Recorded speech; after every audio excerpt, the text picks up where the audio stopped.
이제 함께 말씀을 나누고자 합니다. 이 설교, 이 말씀, 이 본문은 여러분들 교회 다니신 분들은 수없이 들었던 유명하기도 하지만 참 실천하기도 어려운 힘든 그런 말씀이기 때문에 아는 말씀이지만 더 단단히 묵는 새롭게 한다는 마음을 가지고 이 말씀을 한 번 더 묵상하고자 합니다. 이 말씀을 묵상하기 전에 우리 먼저 말씀 하나 봅시다.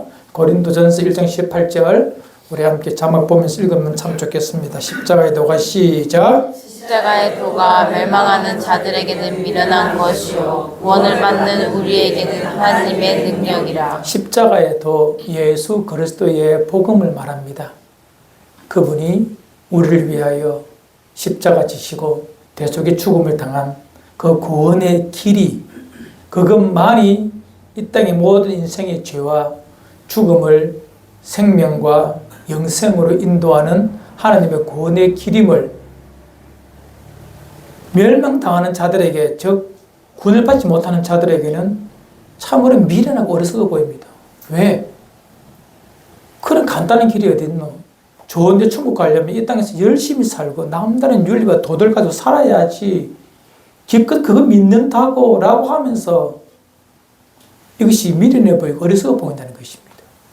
하지만 구원을 받은 우리에게는 이 길만이 이 땅에 하나님의 구원을 베푸시는 하나님의 유일한 구원의 방법이고 그것이 하나님으로부터 나왔기에 하나님의 능력이 됨을 우리는 믿고 있습니다. 이 엄청난 이 복음 앞에, 사실 앞에 우리는 믿어 하나님의 백성이 되었습니다. 참 기적 같은 일입니다. 이 자리에 모인 모든 분들, 예수가 나의 죄 때문에 죽으신 것 믿으시길 바랍니다. 믿고자 하는 마음을 가지시길 바랍니다. 안 믿어져도 믿고 싶다는 마음은 있잖아요. 어찌 나았던 것을 위하여 그런 일을 하실 수가 있는가? 그런 사랑이 있다면, 그런 분이 있다면 삼류소설이라도 내가 믿고 싶은데, 가지고 싶은데 하물며 2000년 이 땅의 수많은 인생들이 이거 믿어 영원한 생명을 얻었는데 그 사랑을 내가 받고 알고 그 사랑을 내가 누리고 싶어서 살았더니 정말 영생이 내게 있었는데 이 거저 주시는 하나님의 청량할 수 없는 사랑을 내가 받았으니 이게 어째 감사할 수 없습니까? 감사할 수밖에 없는 것입니다. 이 큰 은혜를 받은 우리가 이제 어떻게 이 아름다운 복된 삶을 살까? 그에 대한 답입니다. 어린아이와 같이 이런 마음을 가지고 말씀을 대하면, 하나님 나라를 대하면 참으로 그것은 그게 큰 복이죠. 오늘 읽지 않았지만 이 부분을 25절에 이렇게 말합니다. 아버지께서 지혜롭고 설기 있는 자들에게는 숨기시고 어린아이들에게는 나타내심을 감사하나이다. 무엇을요? 복음을.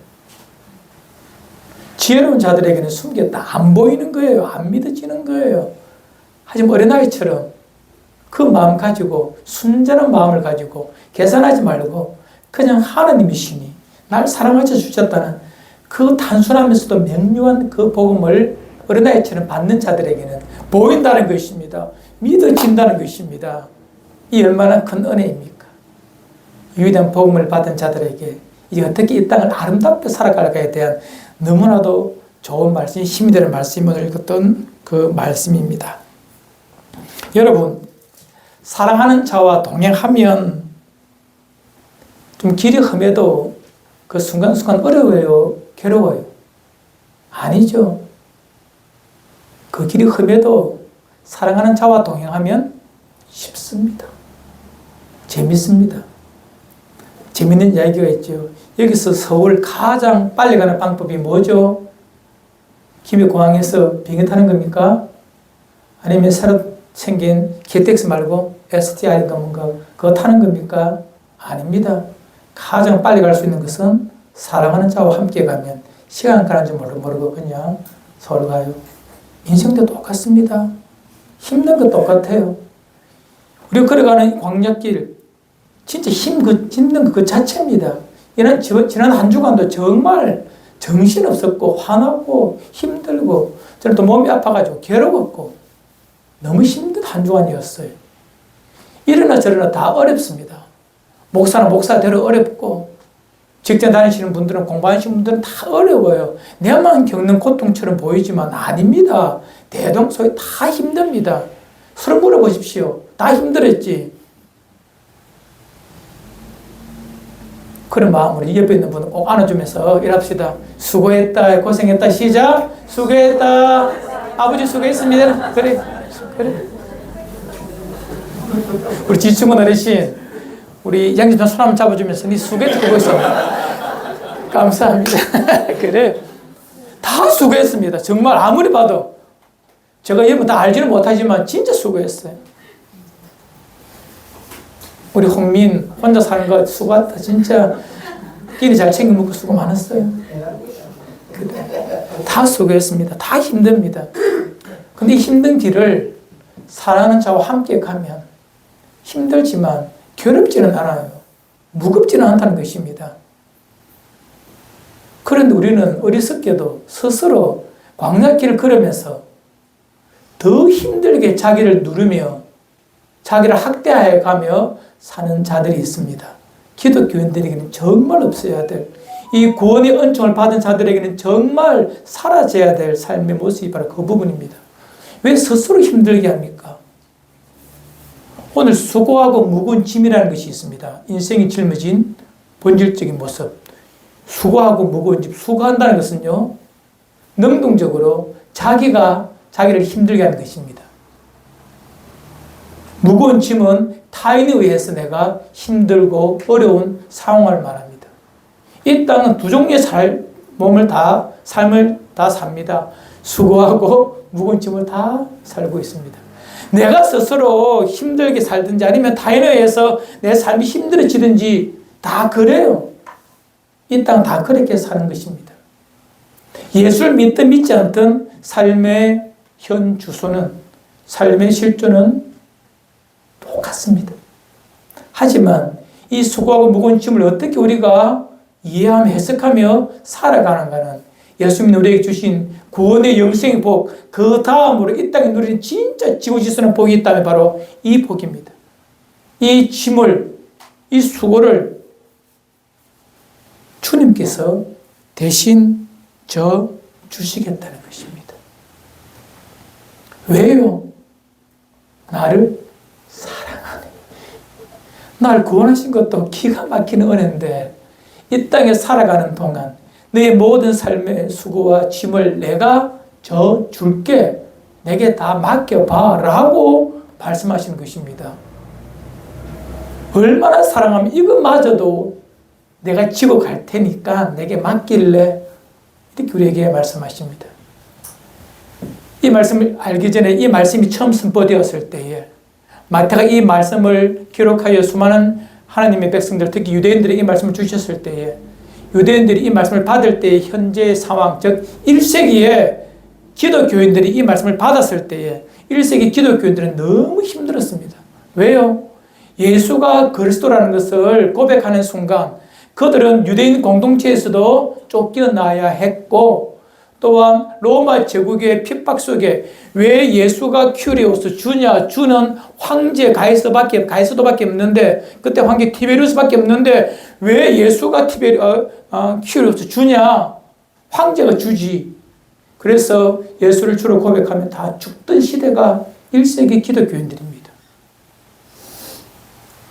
유대인들에게 소망 없는 유대인들 힘들었습니다. 예수님 오실 그때에 십자가 죽기 전에 예수님께서 이 말씀을 하실 때에 유대인들의 삶의 모습이 뭔지 압니까? 로마 제국이 전 세계를 지배함으로 그 팔레스틴 지역도 로마 제국의 압제하에 있었습니다. 그러니 너무 힘든 거예요. 정치적 형태가 두 형태가 나타납니다. 로마 제국이 그 땅을 다 점령하고 있고 황제가 그 땅을 잘 치리하기 위해서, 정복하기 위해서 이 총독이라는 사람을 보냅니다. 집행관, 집정관이죠. 그 땅을 통치하도록. 또 한 부를 더 만들었는데 뭐냐면 그 지역 출신 사람을 세워놓고 그 지역을 잘 아니까 이 총독과 잘 균형을 갖춰가면서 잘 다스리도록 세운 왕이 있어요.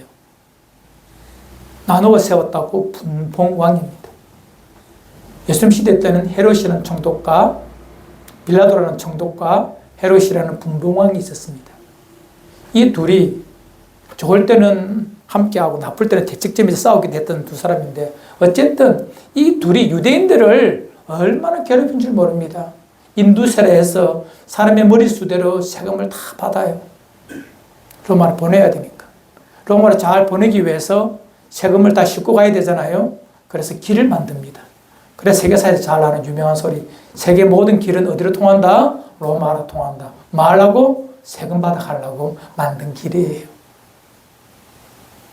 그런 세금을 정한세로 받으면 좋지만 성경에 보니 그 정한대로 받지 않고 총독이나 혹은 이 분봉왕이 군대를 동원하여 어떻게? 배로 받아요. 일정 양은 로마를 보내고 나머지는 자기 주머니에 넣기 위해서. 또 로마 제국은 은근히 그것을 허락해 주었어요.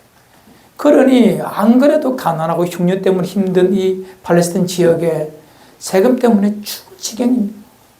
세금을 받아가는 세례들은 더 깊지요. 어쨌든 이런 힘든 상황 속에 그들이 기댈 곳은 유대교라는 종교뿐이었습니다. 예루살렘 성전을 보면서 위로를 받았죠. 그래도 하나님 우리를 사랑하신다는 선민의 적 속에 살았습니다. 그리고 그들이 자랑하는 것은 안식일 날, 네 번째 계명, 안식일 날 이 성전이나 아니면 회당에서 예배드리는 것, 안식일을 지키는 것, 이거 지키면서 겨우겨우 살아왔어요. 하지만 유대인들이 지금 현 주소를 말합니다. 예수님 시대 때. 이 유대교에서 가르치는 이 율법들이 너무 힘든 거예요. 613가지나 되는 이런 구약의 성경에 나온 율법 외에도 한 가지의 계명에 수많은 미시나라 이런 것들을 붙여가지고 행동 지침을 만듭니다. 네 번째 계명이 안식일을 기억하라는 것인데요. 안식일을 지키는 방법이 장로들의 전통에 의해서 39개, 40에 하나 빠진 39가지의 안식을 지키는 방법이 있고 각 그 39개의 조항마다 7개의 미시나가 붙어 있어요. 어떻게 구체적으로 지켜야 되는지. 그러니까 안식일 준수에 대한 이 율법과 유대인 로마 오늘 말이 안 됩니다. 장로들의 이 전통을 합하면 엄청난 수가 있어요. 한 가지 율법의 말입니다. 그러니 유대교를 믿고 있는 자들에게 구약의 율법은 이 유대교의 가르침은 평안함이 아니라 더 무거운 거예요. 이걸 못 지키면 죄책감에, 이걸 못 지키면 부끄러움이 사로잡혀 살기 때문에 정말 유대교 자체가 유대인들에게는 무거운 짐이었습니다. 안 그래도 환경적으로 너무 어려운데 유일하게 기댈 수 있는 종교, 유대교마저 그들의 삶을 무겁게 하니 삶 자체가 지옥입니다. 유대인들에게는요. 하지만 그들에게 유일하게 삶의 소망이 하나 있으면 뭐냐? 이 모든 어려움 속에서도 우리의 메시아가 와서 이 로마를 물리쳐 주고 이 힘든 모든 상황을 다 없애버리고 무화과 나무 아래서 우리를 쉬게 하는 우리의 메시아가 올 것이다. 이 메시아 대만 사상 때문에 유대인들은 그 힘든 상황 속에서도 하루하루를 살아낼 수 있었다는 것입니다. 하루하루를 연명하며 그냥 살았다는 것이죠. 구약에 보면 메시아에 대한 글들이 이렇게 나와 있습니다. 이사야 61장 1절 2절에 보면 이런 말씀이 있어요. 읽어드리죠. 주 여호와의 영이 내게 내리셨으니 이는 여호와께서 내게 기름을 부어서란 말이 메시아란 말입니다. 메시아. 그리스도란 말이에요. 내게 기름을 부어서 가난한 자들에게 아름다운 소식을 전하게 하려 하심이라. 나를 보내사 마음이 상한 자를 고치시며 포로된 자에게 자유를, 갇힌 자에게 노임을 선포하며 여호와의 은혜의 해와 우리 하나님 보복의 날을 선포하여 모든 슬픈 자를 위로하되. 즉 메시아가 기름 부음을 받은 자가 와서 이렇게 우리를 살게 할 것이다.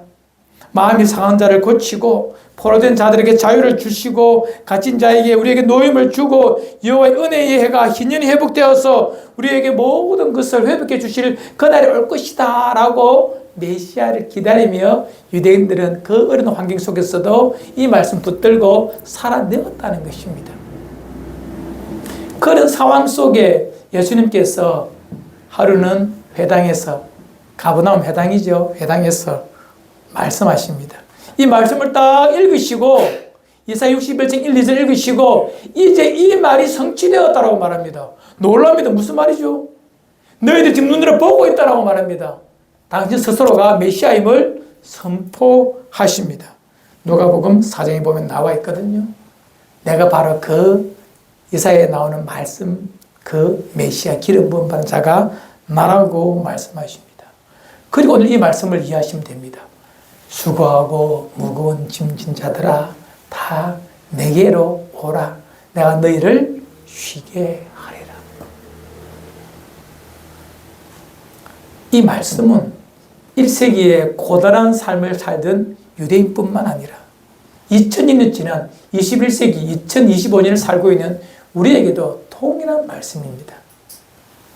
한 주간 수고 많으셨는데 힘들었는데 그 모든 무거운 수고를 주님 앞에 가져오시면 됩니다.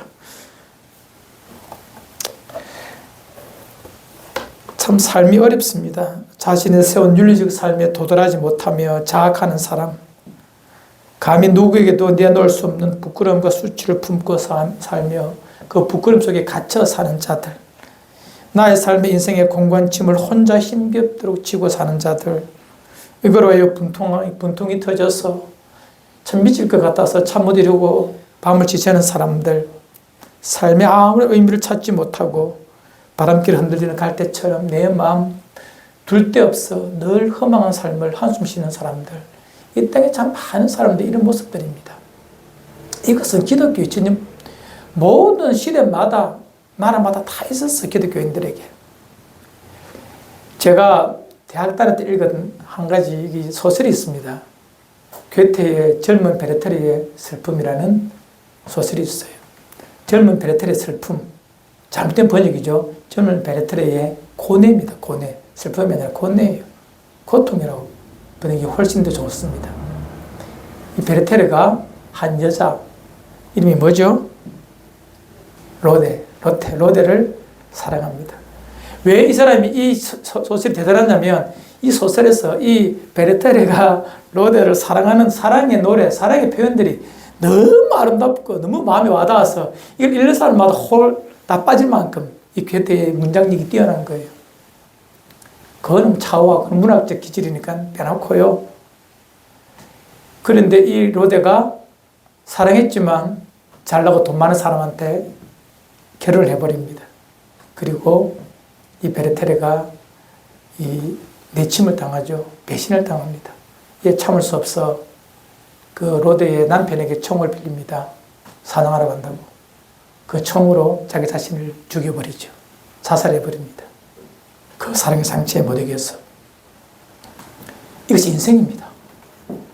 사랑도 결국에는 슬픔으로 끝나는 것이 인생길입니다. 이 베르테르는 대답이 없어요. 고통에 대한 해결이 없으니까 결국 그 길로, 그 막다른 길로 가버립니다.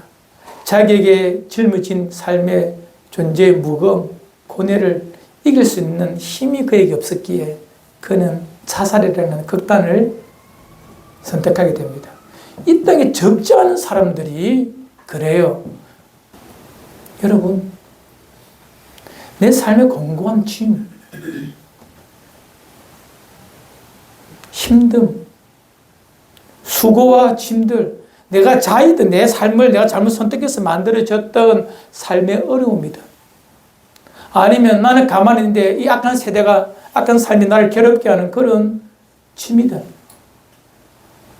여러분, 삶은 다 대등소이합니다.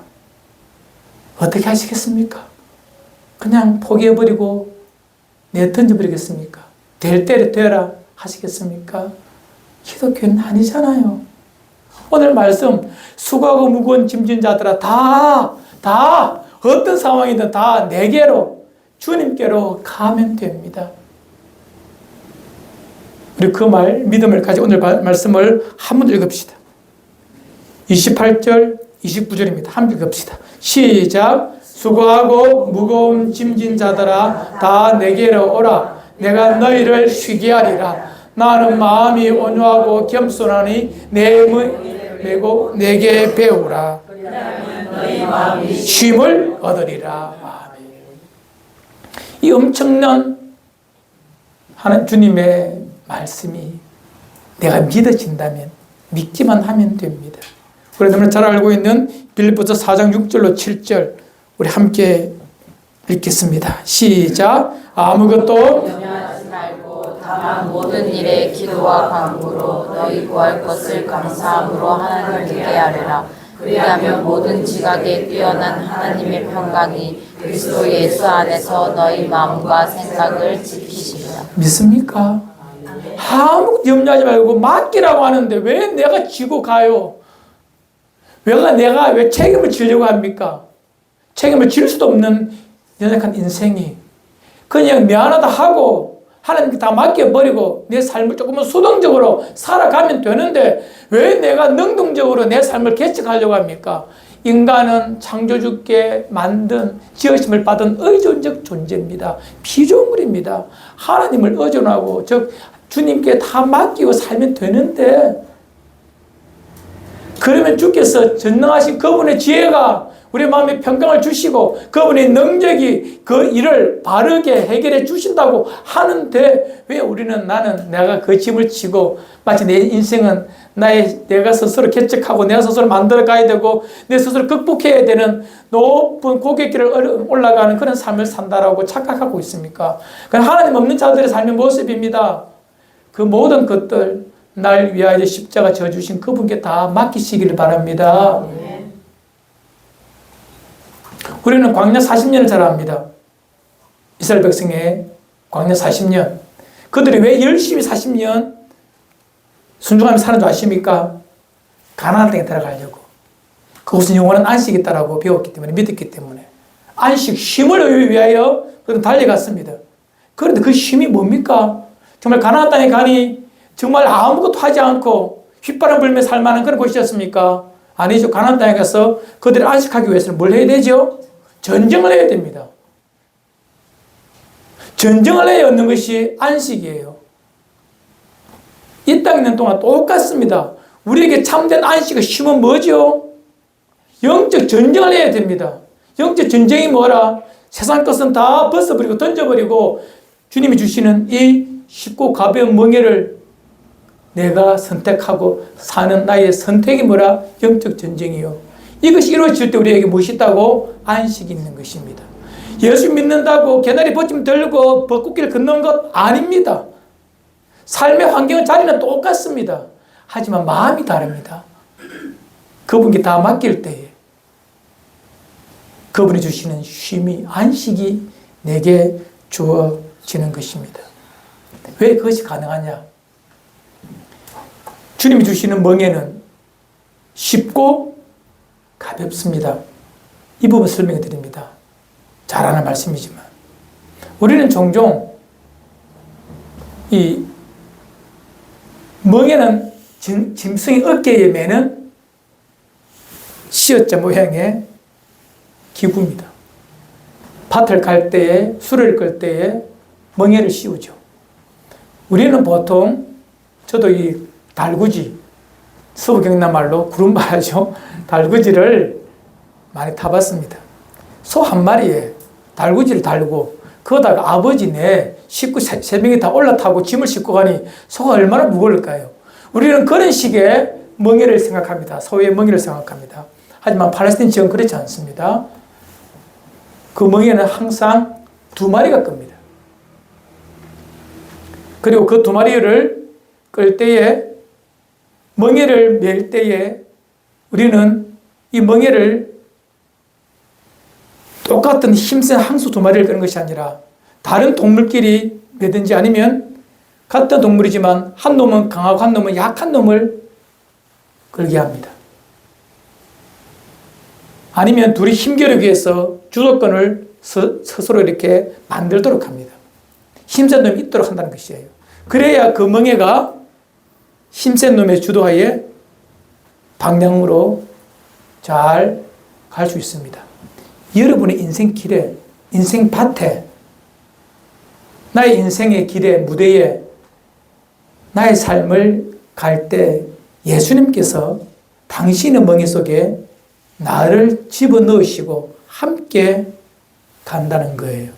이것이 예수님의 멍에를 맨다는 것입니다. 예수님이 큰 짐승이시고 내가 작은 짐승이에요. 내 인생길에서. 그분이 나의 삶을 인도해 가시면서 내 인생길을 살아가신다는 것입니다. 힘없는 우리는 힘있는 예수님을 따라 그 멍에에 어깨만 살 걸치고 가면 됩니다. 주님이 알아서 다 간다는 그 뜻입니다. 이 말씀이. 내 멍에를 메라, 예수님의 멍에를 메라 말해봐. 바로 그런 뜻이에요. 예수님께 다 맡기면 되는 것입니다. 어깨에 어쩌나 그냥 끌려가면 됩니다. 그것이 예수님의 삶을 사는 것이 아니라 내 인생 무대에, 인생의 밭을, 나의 밭을 예수님께서 함께 걸어가고, 함께 끌고 가고, 함께 걸어주신다는 그런 의미입니다. 그런데 여러분, 여기서 질문이 하나 있습니다. 많은 성도들이 예수 믿는 게 어렵답니다. 힘들답니다.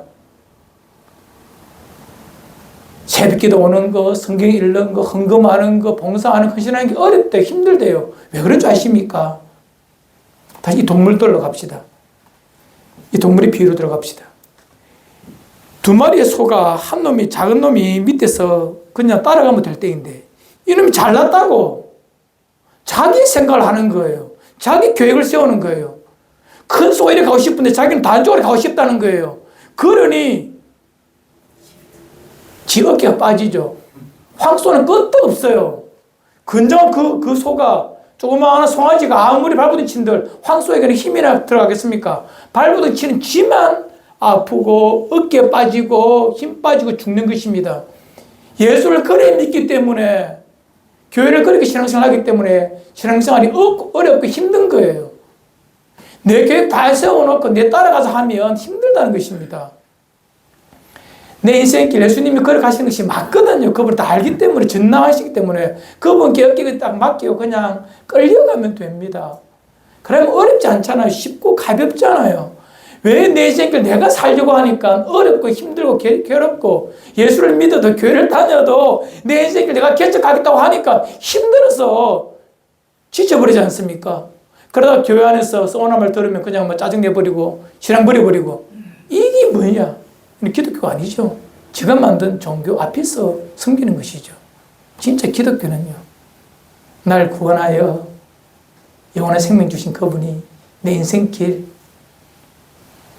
같이 멍에 매어 함께 해주신다는데, 그 크신 분 앞에, 그 영원하신 분 앞에 어깨 빌어주고 함께 따라가주면 내 인생길 가장 쉽고 가볍다는데, 이게 성경에서 말하는 기독교인의 삶의 모습입니다.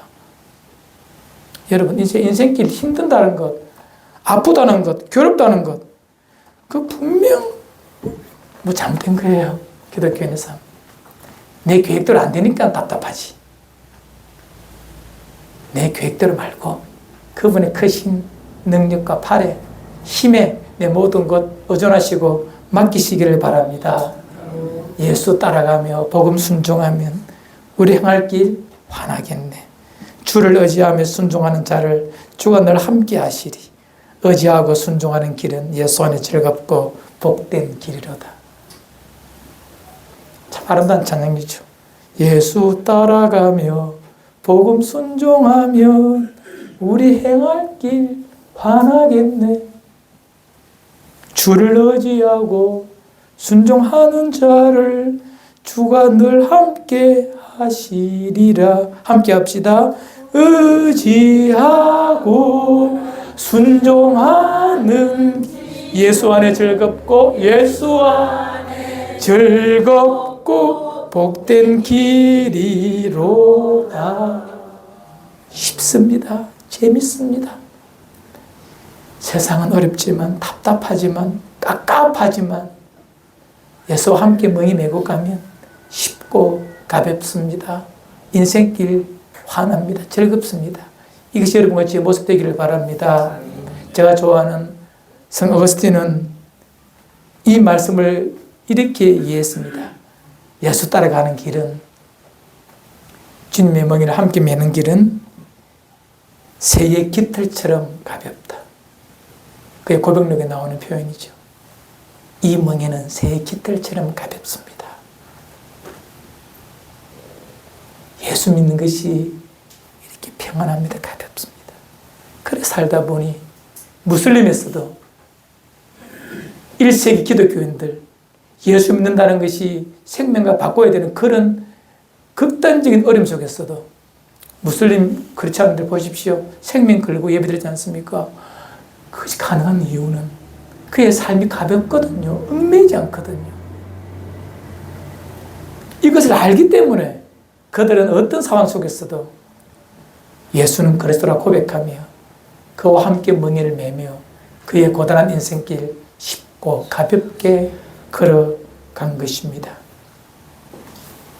말씀의 결론입니다. 이 땅에 수많은 사람들 아름답게 살기를 원합니다. 웰빙을 원합니다. 참살이, 아름다운 삶을 원합니다. 기독교인들 참살이는 뭐죠? 이겁니다. 세상의 멍에를 매든지 그리스도의 멍에를 매든지, 하지만 그리스도의 멍에는 쉽고 가볍습니다. 그분이 다 내 인생길 알아서 가장 좋은 길로 인도하시는 목자 되어주시고 남편 되어주시고 왕 되어주시기에 무엇을 두려워하리요? 내 인생 내 것이 아니라 그리스도와 함께 걷는 여정인 줄 알고 그분께 힘 다 맡기고 어깨에 걸치고 그분이 주신 말씀을 따라 성령, 그분의 영, 성령의 인도하심을 따라 하루를 살아간다면 여러분 그리 어렵지 않을 것입니다. 이 아름답고 쉬운 아름다운 믿음의 길을 아름답게 잘 걸어가시다가 내 인생 여정 끝내서 그 강 건너 언덕에 이를 때에 예수 나를 인도하셨네. 이 고백이 여러분과 제 마지막 고백 되기를 주의 이름으로 축원을 드립니다. 우리 함께 기도합시다.